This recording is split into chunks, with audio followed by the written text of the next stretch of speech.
네, 여러분 안녕하세요. 최백은 TV 78회, 라이브 78회 시작하도록 하겠습니다. 저는 최백은 교수입니다. 날씨가 많이 찹니다. 늦게 꼭 꽃샘추위라도 하는 것처럼요. 아직 그 겨울이 가지 않은 것 같습니다. 근데 곧 이제 우리가 날씨가 이제 또 이제 좀 있으면 덥다 그러겠죠. 모두들 이럴 때 건강 조심들 하시고요. 오늘은 제가 여러분들 화면에 보일지 모르겠지만은 경제 관련 대선 토론 관전 포인트 해가지고요. 이걸 좀 잠깐 좀 설명을 드려야지만이 세계가 주목하는 대한민국을 좀 제대로 설명할 수 있을 것 같아서 그 두 개를 좀 결합시켰습니다. 그렇지만은 가능한 한 좀 시간을 압축적으로 사용하도록 해보겠습니다. 될지 모르겠지만요.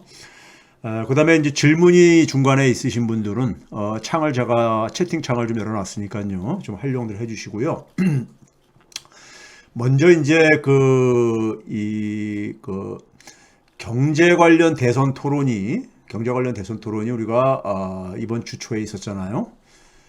있었는데 경제 문제 하게 되면은 그 사람들이 굉장히 좀 이제 어려워하고 그러죠. 근데 이제 이 경제 관련 토론을 좀 이제 복귀 차원이긴 하지만은 한번 여러분들 오늘 제 설명을 듣고 나서 다시 한번 이 소위 방송 3사 토론을 다시 한번 보시면은 그 의미가 좀 새롭게 좀 와 닿을 것입니다. 근데 저는 이제 그 대학 선생 생활을 30년 넘게 지금 32년째 하고 있는데요. 하고 있다 보니까는 학생들 가르치면서 그런 얘기를 합니다. 경제는 돈의 배분 문제다. 돈의 배분 문제다 이렇게 얘기를 합니다. 그래서 이 돈의 배분 문제, 돈의 배분 굉장히 중요하잖아요. 예? 돈에 대해서 굉장히들 민감하시고 돈 싫어하는 사람 없다는 말이 우리가 하듯이요. 돈의 배분 문제가 경제의 그러니까 핵심입니다. 결국은 다 그걸 뭐 이렇게 포장을 어떻게 할 뿐이지 돈의 배분 문제입니다. 돈의 배분 문제인데 이 돈의 배분 문제를 그 전에 제가 지난주에 그 책을 신청하면 저기 사인을 해서 보내드리겠다고 했는데 몇 분이 신청을 해주셨어요. 그래서 제가 사인을 해가지고 발송도 했습니다. 그래서 뭐 필요하신 분들은 여전히 필요하신 분들은 최백은 TV 계좌로 비용을 송금을 해주고 이메일 주소로 주소를 남기고 연락처를 남기면은 제가 가능한 한 빠른 시간 내에 배송을 해드리도록 하겠습니다. 먼저 이제 우리가 경제는 돈의 배분 문제인데요. 돈의 배분 문제인데 이 제목에 지금 보게 되면은 국채 발행을 둘러싼 좋은 놈, 나쁜 놈, 이상한 놈 이렇게 이제 제목은 좀 이제 비유적으로 표현한 건데 좀 가능하면 좀 이제 좀 웃자고 하는 표현이기도 합니다. 제가 이제 경제는 돈의 배분 문제라고 했잖아요. 우리 돈들이 되게 어디서 생기는가 한번 생각을 해보세요. 우리 각자의 돈은 그러니까 우리가 어디서 생깁니까? 시장에 나가서 경제활동, 자기가 그러니까 예를 들어서 이 노동활동을 하게 되면은 임금소득이 생기잖아요. 그렇죠? 아니면 자기가 주식 투자하게 되면은 주식에서 수익이 발생할 수 있고, 그렇죠? 하여간 이런 게 이제 돈이 생기는 곳이잖아요. 이게 이제 시장이죠. 시장이요. 또 하나 돈이 생기는 곳이 어딥니까? 여러분들이 그 연령에 따라서 체감을 할 수도 있고 없을 수도 있고 사람에 따라 차이가 있겠지만은 정부로부터도 돈을 좀 이제 우리가 지원받는 경우들이 있잖아요. 그래서 전자를 가지고 우리가 시장 소득이라고 하고요. 후자를 가지고 우리가 사회적 소득이라고 사회적 임금이라고 얘기도 하기도 합니다. 지금 뭐냐면 경제에서 돈의 배분을 하는 영역이 시장이라는 민간 영역이 있고요. 그 다음에 뭐냐면 정부라는 공공 영역이 있죠. 이게 이제 돈의 배분 문제. 정부가 1년에 예산이 600조가 넘습니다. 그러니까 600조 하게 되면 잘 개인들은 감이 안 오겠지만 굉장히 큰 돈이죠. 예? 600조를 결국은 이제 어떻게 쓰느냐 하는 문제가 재정의 이제 문제랍니다. 그러면 이제 그러니까 우리가 시장하고 정부를 통해서 정부의 재정을 통해서 돈은 배분이 되어집니다. 배분이 되어지는데 돈들 좋아하신다면 돈이 어떻게 배분되는지 알으셔야 되는 거예요. 예, 기축통화 얘기도 이따 할 거니까는 잠깐 좀 기다려 주세요. 예. 그 토론에서 나온 얘기이기 때문에 제가 다룰 겁니다. 돈의 배분 문제인데 시장은 있잖아요. 시장이라는 세계는 1원 1표가 작동하는 세계입니다. 우리가 흔히 이제 주식회사를 우리가 1원 1표의 원리가 작동한다. 한 주당 한 표라 이거죠. 한 주당 한 표예요. 그렇죠? 사람들마다 똑같은 그런 권리 행사를 하는 게 아니라 주식을 많이 가진 사람이 더 많은 거니까 우리가 권리를 행사한다는 점에서 1주 1표 이런 얘기 하잖아요. 근데 우리가 시장이라는 것은 1원 1표. 즉 뭐냐면 돈의 힘이 지배하는 곳입니다. 돈의 힘이. 누구나 똑같은 거니까 우리가 힘을 갖는 게 아니라 돈이 많은 사람이 더 많은 힘을 갖는 곳이 시장이죠. 제가 이제 학생들한테 쉽게 이런 얘기를 드립니다. 학생들한테 여러분들하고 저하고 은행의 돈을 누가 더 싸게 쉽게 쓸 수 있느냐 이런 질문을 던져요. 그러면은 당연히 학생들 뭐 쉽게 대답할 수 있죠. 교수님이 돈을 더 그러니까는 은행 돈을 낮은 금리로 그리고 은행에서 그러니까는 신용대출도 받을 수 있을 것인데 반면에 학생들은 사회 경험도 없다 보니까는 은행 이용 자체가 굉장히 힘들 수가 있죠. 그러면 은행의 돈을 이용하지 못하면은 이금융권으로 간다거나 대부업체를 이용을 해야 된단 말이에요.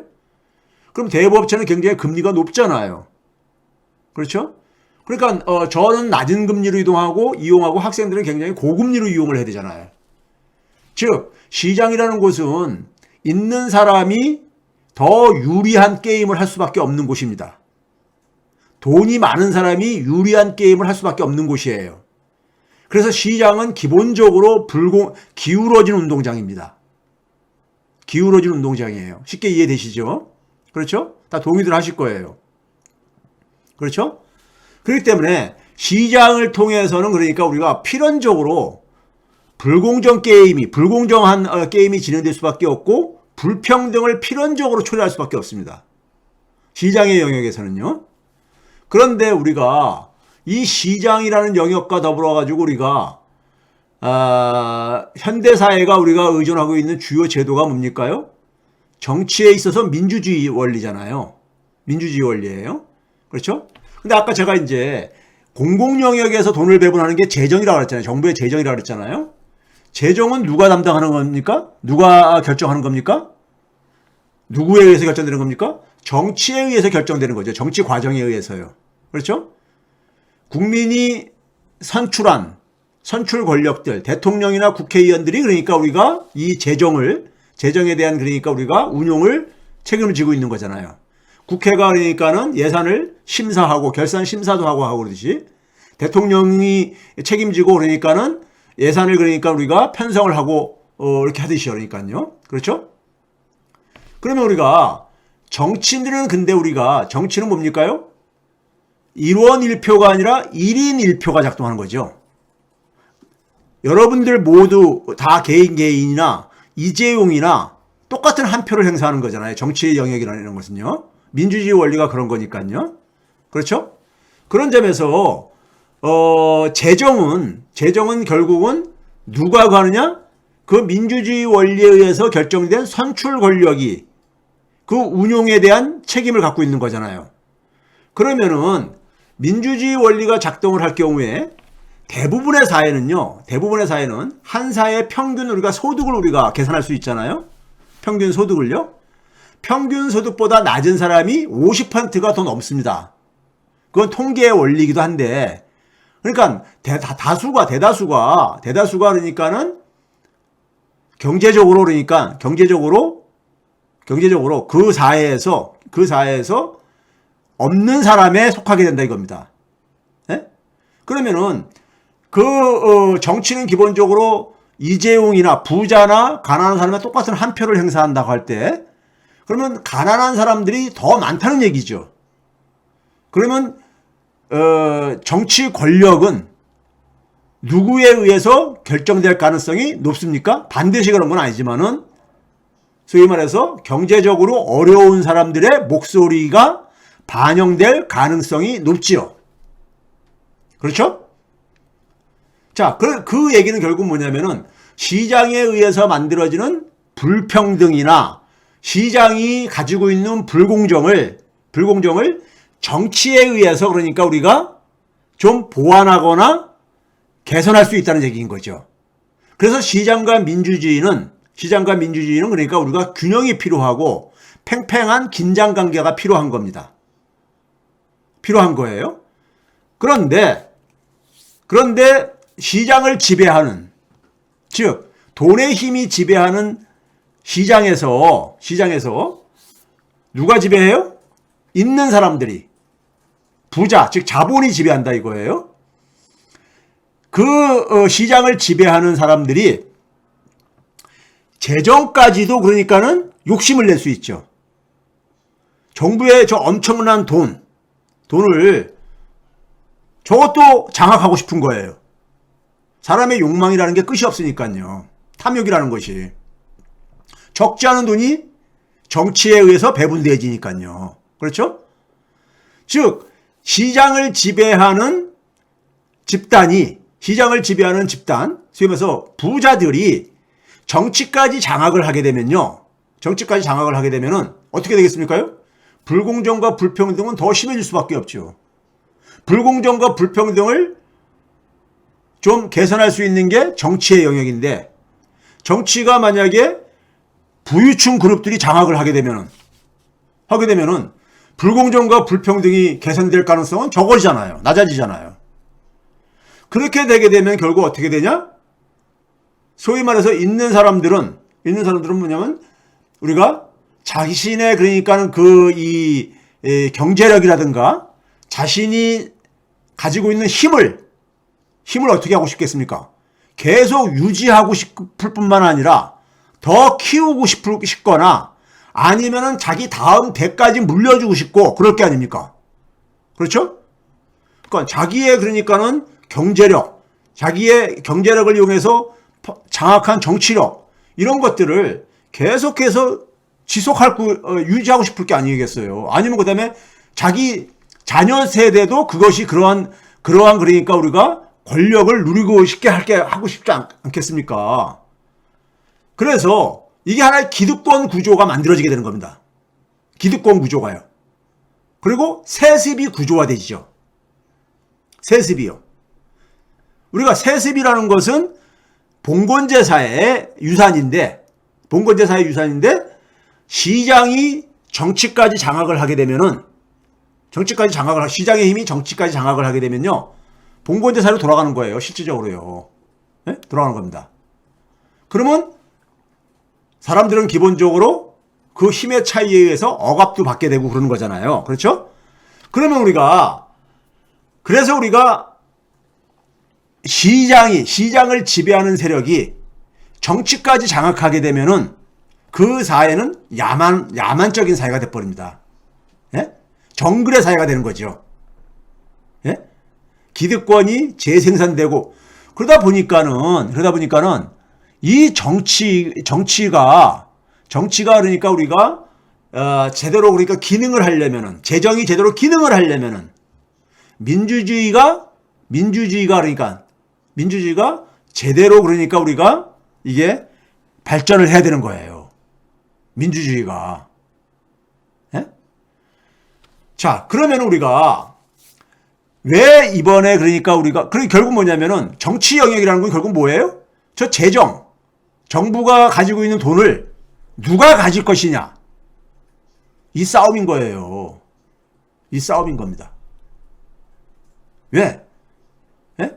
정부의 정부가 떠맡은 돈을 그러니까는 누구한테 유리하게 배분할 것이냐가 결정되어지는 거니까요. 누가 권력을 잡느냐에 따라서요. 그렇죠? 그렇죠. 그러면은 자, 한번 생각해 보세요. 그래서 이번에 그러니까 대선 토론에서 보게 되면은 재정이 전면적으로 경제 영역에서 부상한 이유가 바로 저 재정 자원, 정부의 돈이죠. 재정 자원을 둘러싼 그러니까 갈등인 겁니다. 힘겨루기인 거예요. 일 수밖에 없어요. 힘겨루기일 수밖에 없어요. 자, 여러분들은 그동안에 정부의 재정은 국민을 위해서, 사회 전체를 위해서 다 쓴다고 생각을 해왔었어요. 그렇죠? 그런데 많은 사람들이 뭐라고 합니까? 나는 세금은 그러니까 열심히 내고 그랬는데 정부한테 별로 혜택을 받는 걸 못 느끼겠다. 이런 얘기 많이 하잖아요. 그게 바로 뭐예요? 재정이 국민이 그러니까 장악하고 있지 못한 것을 의미하는 겁니다. 자, 우리가 팬데믹을 맞이하면서, 코로나 재난을 맞이하면서 어떻게 됐습니까요? 많은 사람들이 삶이 힘들어졌어요. 생존의 위기에 내몰리기도 하고요. 그렇죠? 내몰렸는데 그들이 생존의 위기에 내몰렸다는 얘기는 뭐예요? 시장이 제대로 돌아갈 수가 없다 보니까 팬데믹 상황 속에서 시장이 제대로 돌아갈 수가 없잖아요. 장사도 안 되고 막 이러는 게 바로 그거잖아요. 예?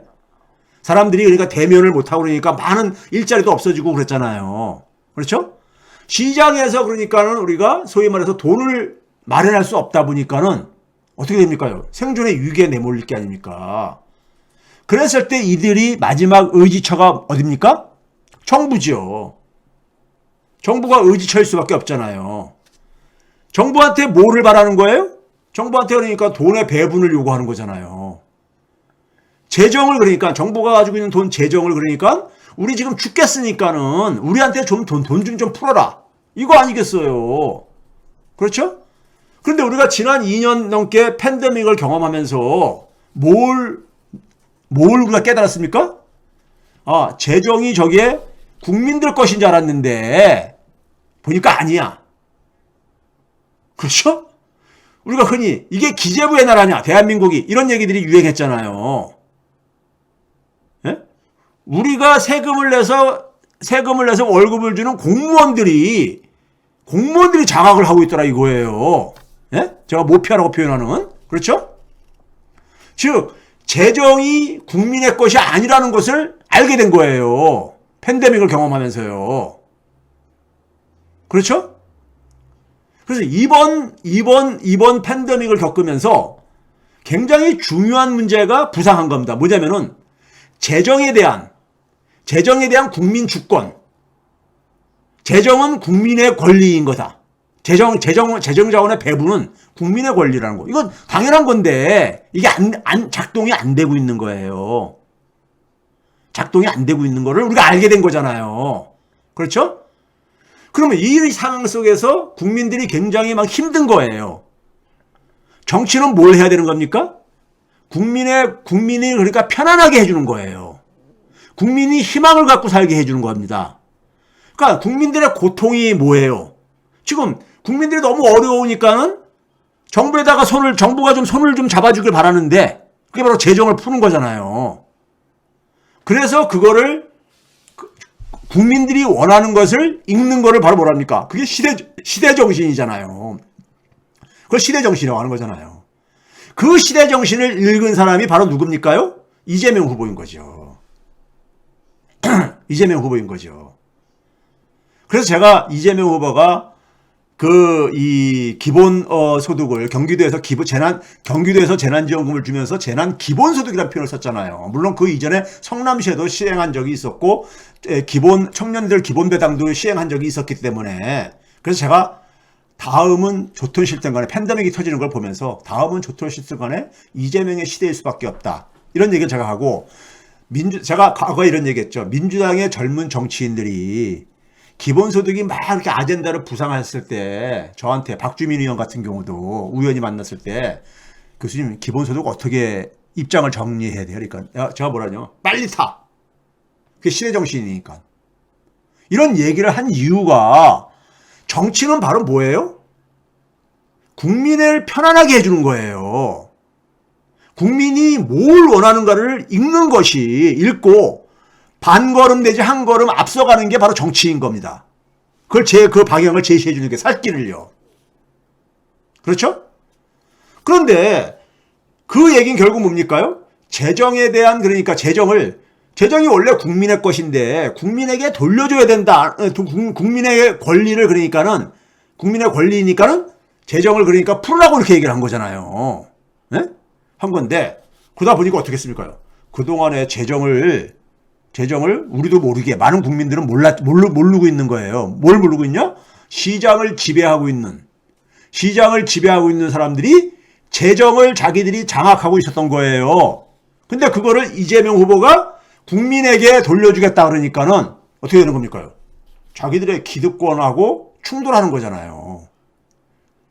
재정이 자기 돈이라고 생각하고 있는, 예? 재정이 자기 돈이라고 생각하는 이런 사람들이 있을 게 아니게 이런 세력들이 있잖아요. 이 세력하고 충돌할 수밖에 없는 겁니다.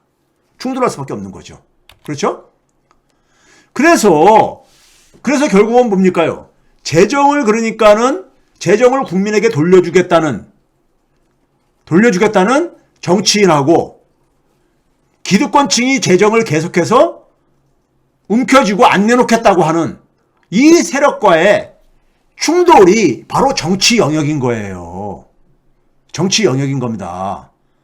정치 영역에서 경제 문제는 단순해요. 돈의 배분 문제를 다루는 겁니다. 돈의 배분 문제를 다루는 거예요. 민주주의적인 정권이 들어서게 되면 금융도 굉장히 공정해집니다. 금융 굉장히 불공정하잖아요. 그렇죠? 공정하게 할 수 있어요. 상당히 공정하게 할 수가 있다고요.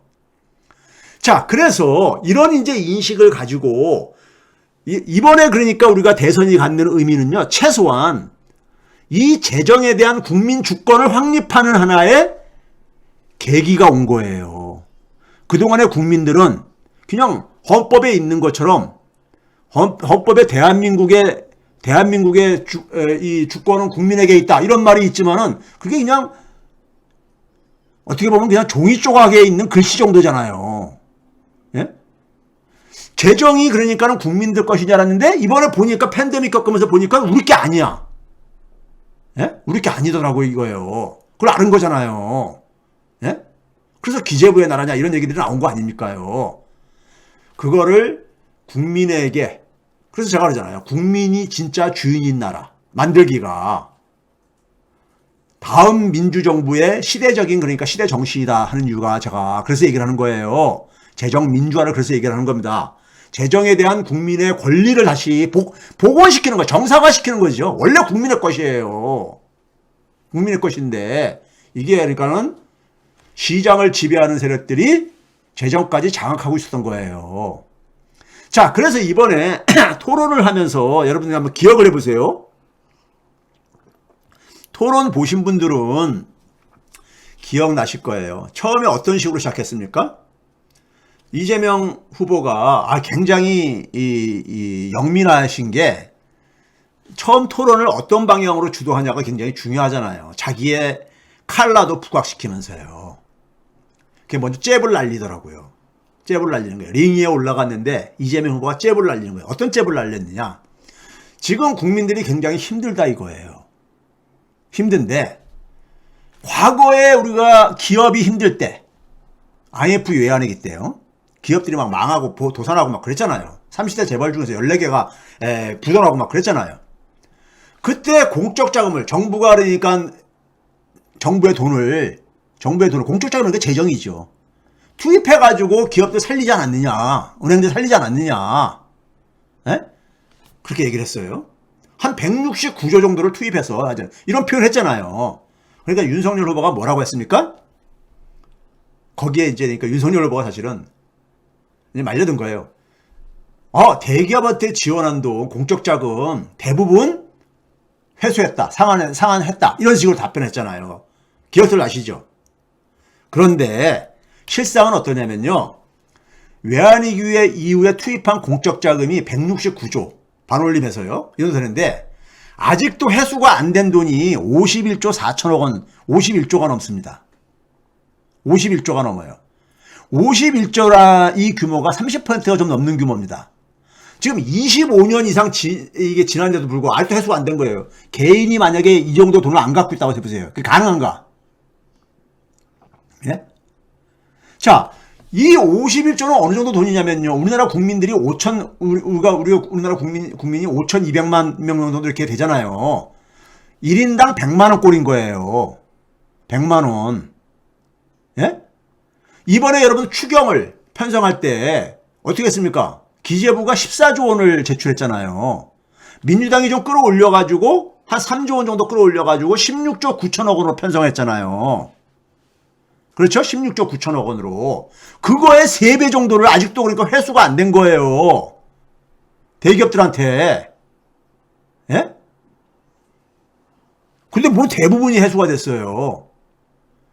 자, 이걸 가지고 이제 그러니까는 이제 가볍게 잽으로 이제 이 주고받은 거예요. 예? 토론에서요. 여러분들 이 경제 토론은요, 이해하는 거 쉽습니다. 왜 해수 못하죠? 그러는데요. 여러분들 요즘 부산저축은행 사태도 가잖아요. 이 돈들 다 빼돌립니다. 그러니까 이제 법적으로 이제 그러니까 해소하기 힘들게 그러니까는, 예? 그리고 그것에 대해서 그러니까는 이제 더 적극적으로 정권에 따라서 적극적으로 추진하려고 하는 의지가 얼마나 있냐가 또 다를 거고요. 예? 우리가 뭐 전두환 돈도 다 회수를 못 하고 있잖아요. 예? 못 했잖아요. 자, 그다음에 이제 그러다 보니까 이제 어떤 얘기가 나왔습니까요?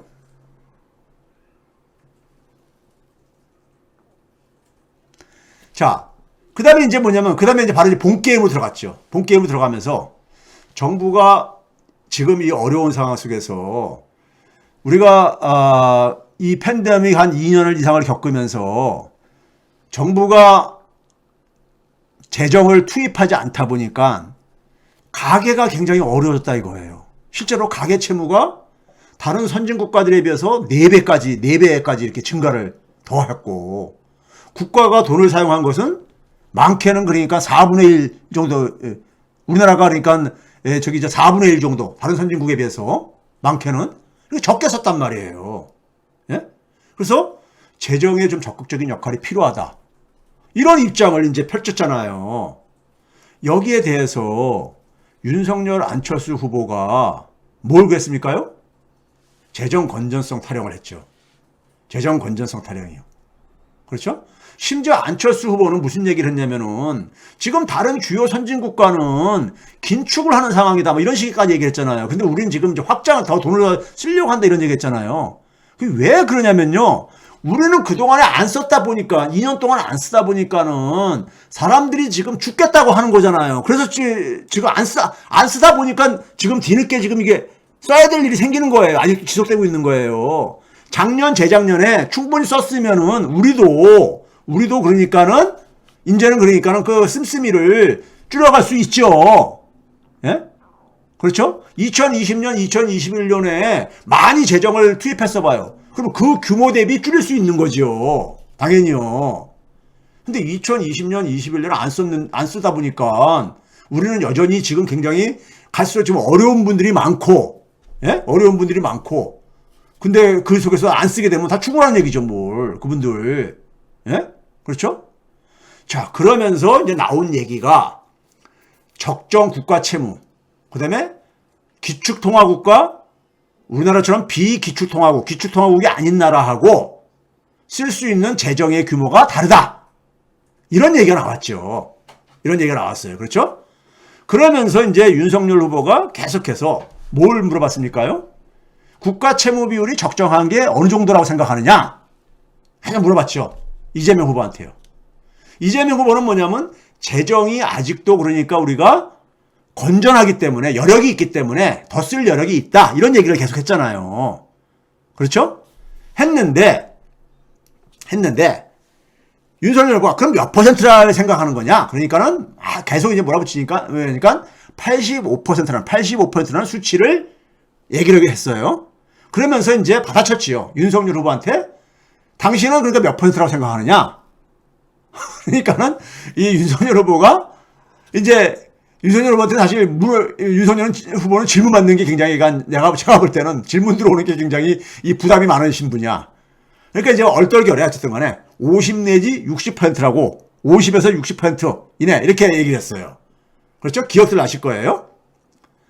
그 다음에 이제 85%라고 하니까 안철수 후보가 또 끼어들어가지고 기축통화국가하고 우리나라처럼 비기축통화국가하고는 다르다 입장이.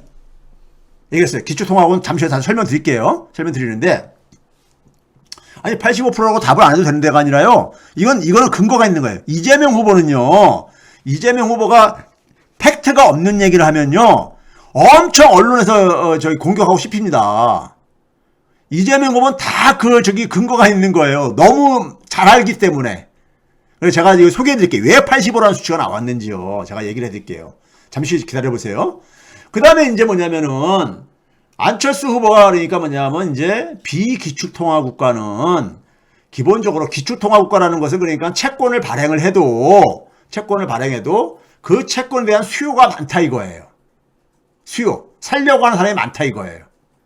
살려고 하는 사람이 많기 때문에 살려는 사람이 많으면 채권 가격이 올라가고 채권 가격하고 금리는 반대로 움직인다는 얘기가 제가 지난번에 설명을 드렸잖아요. 그 채권 금리가 그러니까는 올라가지 않는다 이거예요. 금리가 올라가게 되면은 이 자금 조달 비용이 높아지니까요. 그렇죠? 자금 조달 금리가 높아지게 되면 그러니까는 이자 부담이 높아지기 때문에 이제 문제가 생긴다 이거죠. 이런 얘기를 꺼냈어요. 자, 이 얘기는 잠시 설명을 드릴게요. 설명드리는데 제가 여기서 이제 이게 지금 전체 이제 윤곽을 잡는 겁니다. 이런 식의 이제 토론이 진행됐잖아요. 근데 이런 상황 속에서 저는 심상정 후보의 태도입니다. 심상정 후보는 소위 말해서 뭡니까요? 우리 사회에서 진보 정당을 자처하는 그러니까 정의당의 그러니까는 대선 후보란 말이에요. 소위 말해서 좌파 성격을 갖고 있거나 진보적인 성격을 갖고 있는 정당은요. 적극적인 재정을 사용을 하는 입장인들인 거예요.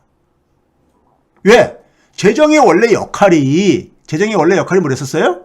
시장의 불평등을 그러니까 완화시켜주는 역할이 바로 재정이고 진보 정당은 기본적으로 불평등 완화를 추구를 하잖아요. 그러니까 재정을 적극적으로 사용을 하는 입장인 거예요. 그런데 심상정 후보가 어땠습니까요? 이재명 후보와 윤석열, 안철수 후보가 충돌하는 상황 속에서 강 건너 불구경하듯이 구경을 하더라고요. 저는 이거 보고서는 비겁하다. 이런 생각이 들었어요. 비겁하다. 여기서 오히려 심상정 후보가 이재명 후보를 오히려 더 이렇게 옹호하면서 더 적극적으로 했어야 되는 거예요. 그러면 정의당의 정체성도 강화되지요. 근데 안 하더라고요. 강 건너 불구경하더라고요. 제가 이번 토론에서 심상정 후보의 경제 철학과 심상정 후보의 소위 이 정의당이 그러니까는 이 정치 공학적인 사고에 굉장히 실망을 했습니다.